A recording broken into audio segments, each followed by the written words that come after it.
মৌলভীবাজারে বন্যা দুর্গত খামারিদের মাঝে গবাদি পশুর গো খাদ্য বিতরণ কর্মসূচি। প্রাণী সম্পদ অধিদপ্তর ও ডেয়ারি উন্নয়ন প্রকল্প এলডিডিপি এর প্রাণী সম্পদ মাঠ সহকারী এলএফএ ঐক্য পরিষদের উদ্যোগে মৌলভীবাজারে বন্যার্থ এলাকায় ক্ষতিগ্রস্ত শতাধিক খামারিদের মাঝে গবাদি পশুর খাদ্য, কুড়া, ফিড, ভুসি, ওষুধ এবং অন্যান্য গো খাদ্য বিতরণ কর্মসূচি অনুষ্ঠিত হয়। বুধবার 28 আগস্ট জেলার রাজনগড় উপজেলার কামারচক ইউনিয়ন পরিষদ প্রাঙ্গণে বন্যার্থ এলাকায় ক্ষতিগ্রস্ত খামারিদের মাঝে গবাদি পশুর গো খাদ্য সামগ্রী বিতরণ কর্মসূচি পালন করা হয়।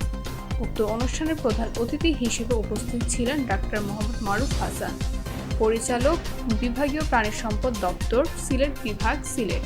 বিশেষ অতিথি হিসেবে উপস্থিত ছিলেন ডাক্তার মোহাম্মদ আশরাফুল আলম খান, জেলা প্রাণী সম্পদ কর্মকর্তা, মৌলভীবাজার। আরও উপস্থিত ছিলেন ডাক্তার মোহাম্মদ শাহিনুল হক, সদর উপজেলার প্রাণী সম্পদ কর্মকর্তা। এ সময় প্রধান অতিথির বক্তব্যে বলেন, সারা দেশে বন্যার মানুষ চরম ক্ষতির সম্মুখীন। মাঠ সহকারীদের উদ্যোগে কৃতজ্ঞতা প্রকাশ করেন। সারা বাংলাদেশে এলডিডিপি প্রকল্পের প্রাণী সম্পদ মাঠ সহকারী এলএফএ দের উদ্যোগে বন্যার্থ এলাকায় পানিবন্দী মানুষের মাঝে এরকম উদ্যোগ গ্রহণ করায় সাধারণ জনগণ উপকৃত হবে।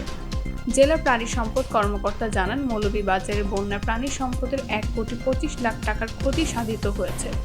অনেক লোকজন অসহায় অবস্থায় রয়েছেন। এর প্রেক্ষিতে মানবতার টানে মানুষের সহযোগিতা প্রাণীর সম্পদ মাঠ সহকারীদের এই উদ্যোগকে সাধুবাদ জানাই। জনকল্যাণে তাদের সহযোগিতার হাত আরও প্রসারিত হোক। তথ্য ও চিত্রে মৌলভীবাজার থেকে তিমির বণিক।